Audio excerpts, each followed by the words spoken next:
तो यार ऑनेस्टली काफी टाइम बाद मार्वल का कोई ऐसा शो आया है जिसको देखने में मजा तो बहुत ही ज्यादा आया है, लेकिन उसको देखने के बाद मैं काफी देर तक उसकी आइडियोलॉजी को लेकर सोचता रहा हूँ। क्योंकि इस शो की सबसे इंटरेस्टिंग बात यह है कि ये किसी एवेंजर्स के लेवल के कैरेक्टर के साथ नहीं बनाया गया, ना ही कोई मल्टीवर्स, ना ही क्योस और ना ही कोई हैवी सीजीआई ओवरलोड। सिर्फ डेयरडेविल, विल्सन फिस्क और कुछ ग्राउंडेड कैरेक्टर्स के साथ इन्होंने जो पीक लेवल का शो डिलीवर किया है। आखिरी एपिसोड में जिस तरीके से डेयरडेविल खड़ा होकर कोर्ट रूम में कहता है दैट आई एम डेयरडेविल, मुझे ट्रस्ट मी। 2007 की वो आयरन मैन वाली सीन याद आ गया जब टोनी स्टार्क मीडिया के सामने खड़ा होकर ओपनली कहता है that I am Iron man. वो प्रॉपर पीक मोमेंट था और बहुत ज्यादा गूज बम्स आ गए थे मुझे।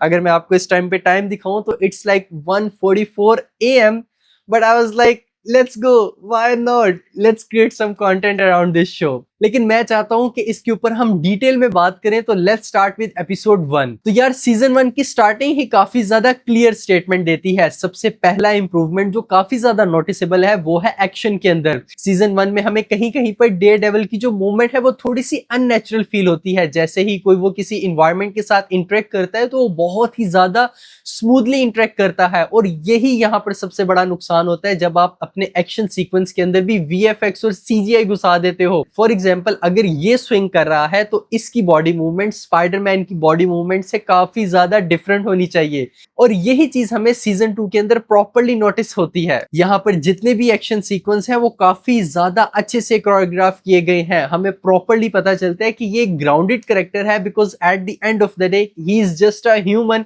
Performing all the stunts. और जब डेयरडेविल अपना एक रेडार सीन एक्टिवेट करता है और वो सीन पर जो एस्पेक्ट रेशियो है वो काफी ज्यादा चेंज होती हुई नजर आती है, ऑडियो आइसोलेट होती है, तो यहाँ पर बहुत ही ज्यादा मजा आता है। Like one of the best moments यहाँ पर फील होते हैं, क्योंकि आप कैरेक्टर के साथ बहुत ज्यादा इमर्सिव फील होते हो।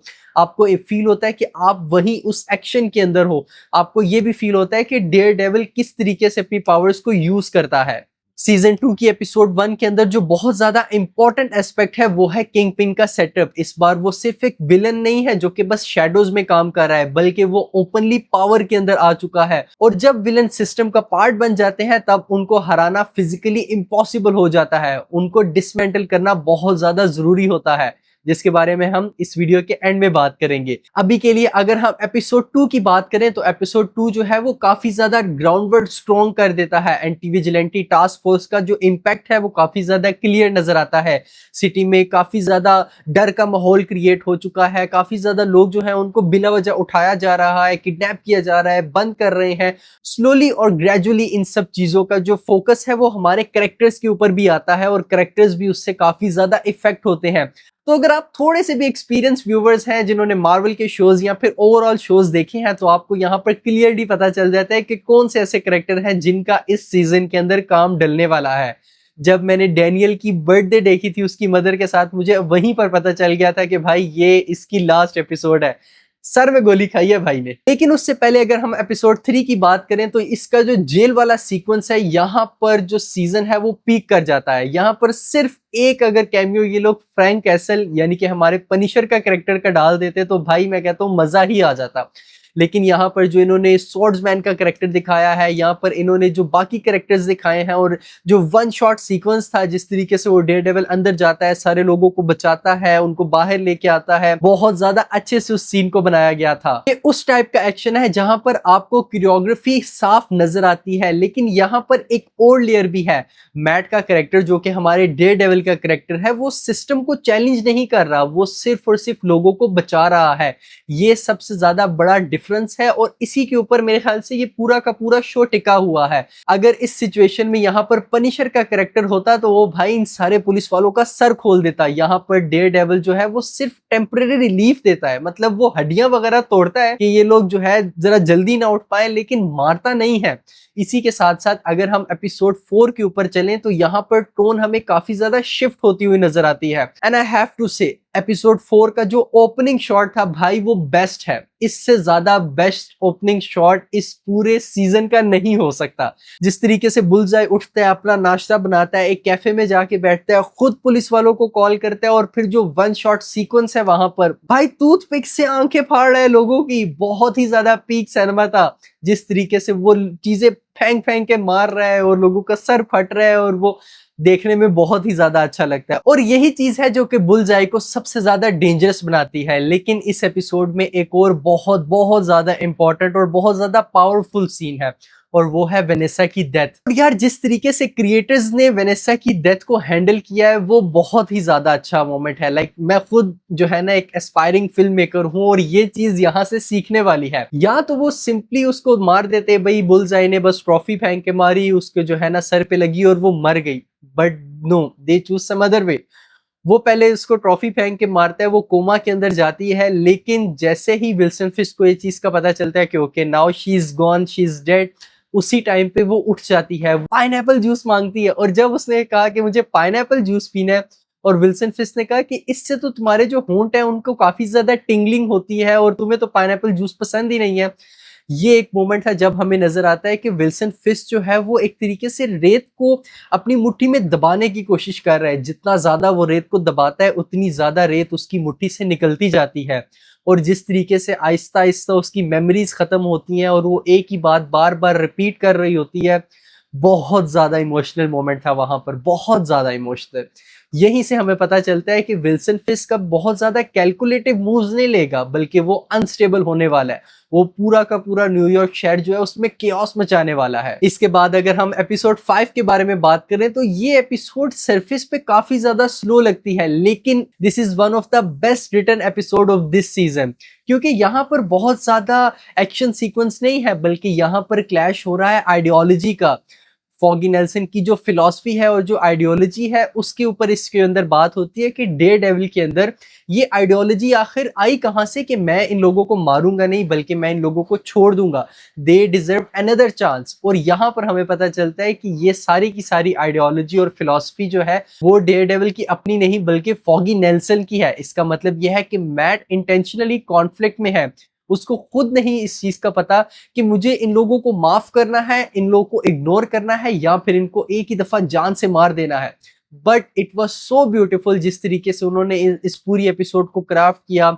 और ये बहुत ज्यादा इंपॉर्टेंट था क्योंकि यही पूरे शो की प्रीमाइस थी, और इसी थीम के ऊपर और इसी आइडियोलॉजी के ऊपर ये पूरा का पूरा जो शो है वो टिका हुआ था। तो यार अब हम फाइनल एपिसोड्स की तरफ बढ़ते हुए जा रहे हैं, और मैं बहुत ज्यादा एक्साइटेड हूँ एपिसोड 8 के लिए। लेकिन अभी के लिए अगर हम एपिसोड 6 की बात करें तो ये एपिसोड मॉरल डिबेट को फ्रंट पर लेके आता है। कैरन का पर्सपेक्टिव भी काफी ज्यादा इंपॉर्टेंट है कि जितने लोग अभी तक हम गवा चुके हैं वो इन सब क्रिमिनल्स की वजह से हैं, क्यों ना एक ही दफा इन सबको जो है हम मार दें और ये सारे जो मासूम लोग हैं इनकी जान बचा लें। जिस तरीके से किंग पिन के साथ वो कहती है कि अगर यहाँ पर फ्रैंक कैसल यानी कि पनिशर का कैरेक्टर होता तो वो किंग पिन को कब का ठिकाने लगा चुका होता, और ये जिन मुश्किलात में अभी हम हैं और जितने ज्यादा लोग अभी मर रहे हैं ये कभी भी ना मरते, क्योंकि किंग पिन हर बार सिस्टम का मिस यूज कर कर वापस आ जाता है और हर बार लोग मरते हैं। तो क्या उसे जिंदा रहने देना एक तरह का क्राइम नहीं है? ये वो एक पॉइंट है जहां पर ऑडियंस काफी ज्यादा डिवाइड हो जाती है, जहां पर कुछ लोग डेयरडेविल की जो है ना आइडियोलॉजी के साथ होते हैं, लेकिन ज्यादातर लोग, जितने भी लोग जिनके साथ मैंने बात की है या जितने लोगों के साथ मैंने इंटरेक्शन किया है, वो सब के सब पनिशर के साथ हैं। वो सब इसी के बेस के ऊपर है कि यार अगर एक इंसान हर साल आके हजारों लोगों को मार रहा है, भाई एक ही दफा उस बंदे को मार दो और इन हजारों लोगों की जान बचा लो। तो यार एपिसोड 7 के बारे में अगर हम बात करें तो ये मुझे क्लियरली सूट्स की याद दिला देता है। जिस तरीके से हार्वी स्पेक्टर कोर्ट रूम में खड़ा होकर डिफेंड कर रहा होता है, अपनी सारी चीजों को, केस को प्रेजेंट कर रहा होता है, यहाँ पर मुझे सेम उसी तरीके की वाइब आई। यहाँ पर जो नेटफ्लिक्स वाला शो था उसमें भी कोर्ट रूम ड्रामा को काफी ज्यादा जो है वो अहमियत दी गई थी, काफी ज्यादा जो है उसके सीन्स थे।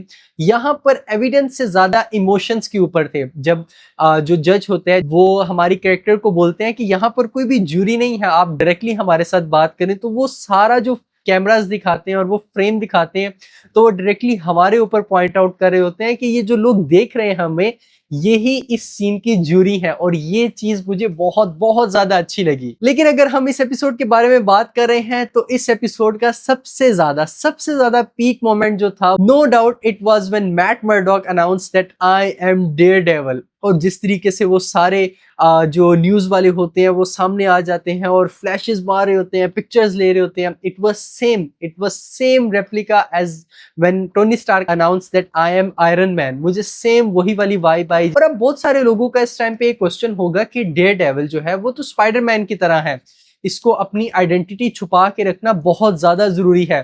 तो इसका आंसर सिर्फ मैं एक वर्ड में देना चाहूंगा, अवेंजर्स सीक्रेट वॉर। इसके बारे में हम फिर किसी और वीडियो में बात करेंगे, क्योंकि अभी हम बात करने वाले हैं इसकी फिनाले एपिसोड के ऊपर, जो कि है एपिसोड 8। और ये one of the best episode है। मैं बताना चाहता हूं भाई बाकी सब शोज को कि इस तरीके से आप एंड करते हैं शो को, जिस तरीके से इन्होंने सिनेमेटोग्राफी दिखाई है, जो वो सीन्स उन्होंने वहां पर बनाए हैं, प्रॉपर एक फाइट सीक्वेंस इन्होंने सेटअप की है, जिस तरीके से स्पेशल सबसे बेस्ट सीन था जब जो एंटी विजिलेंटी टास्क फोर्स के लोग इस साइड पे खड़े होते हैं कोर्ट रूम के सामने, और जो डेयरडेविल के सपोर्टर्स हैं वो मास्क पहन के, रेड हुडीज पहन के सामने से आ रहे होते हैं, और वो जो डेयरडेविल का मास्क बनाते हैं, it was so good to see. बहुत बहुत ज्यादा मजा आया मुझे ये फाइनल एपिसोड देख के। जिस तरीके से विल्सन फिस्क लोगों को उड़ा उड़ा के मार रहा होता है, यहाँ पर हमें जो नेटफ्लिक्स वाला प्रॉपर विल्सन फिस्क था वो नजर आया। हमें नजर आया कि कॉमिक बुक में ये कितना ज्यादा ब्रूटल जाता है। एंड ट्रस्ट मी भाई, कॉमिक बुक में भी ये इसी तरीके से है। जब ये लोगों को मारने पे आता है तो ये किसी को नहीं छोड़ता, किसी को नहीं बख्शता। लेकिन यहां पर मैं ये कहना चाहूंगा कि इसके साथ इन्होंने जो एंडिंग की वो थोड़ी सी अनसेटिस्फाइड थी। मतलब कि अच्छा किया, इसको जो है ना इन्होंने अपने मुल्क से निकाल दिया, बट हाउ लॉन्ग ये वापस आ जाएगा उसी तरीके से। और यहाँ पर जो विल्सन फिस्क वाला इनका जो एंगल है, ये थोड़ा सा ज्यादा ड्रैग होता हुआ नजर आता है। हमें एंड में पता चलता है कि उसको बस उन्होंने मुल्क से निकाल दिया। जो डेयरडेविल का हमारा कैरेक्टर है उसको पकड़कर वो जेल में ले गए हैं, और जो सीजन 3 है वो पूरा का पूरा जेल में सेटअप होने वाला है कि किस तरीके से ये जेल से निकलता है। मे बी हमें फ्रैंक कैसल या फिर पूरा जो डिफेंडर है वो हमें इसके अंदर देखने को मिले। म्यूज का कैरेक्टर भी वापस आ सकता है, क्योंकि एंड में हम वो देखते हैं कि इनकी जो थेरेपिस्ट होती हैं वो म्यूज का मास्क पहन रही होती हैं। तो हम प्रीटी एक्साइटेड फॉर सीजन 3। बस वहां पर जो मेन विलन है वो विल्सन फिस्क तो हो ही, लेकिन उसके साथ साथ और भी कैरेक्टर्स हो, क्योंकि बुलजाई का कैरेक्टर हो गया और बाकी जितने भी इनके कैरेक्टर्स हो गए, उनको देख के थोड़ा सा हम थक चुके हैं और थोड़ा सा एग्जैजुरेट हो चुके हैं वो सारे characters. So I will just see you in the next one. Thank you so much for watching and sticking by the end of this video.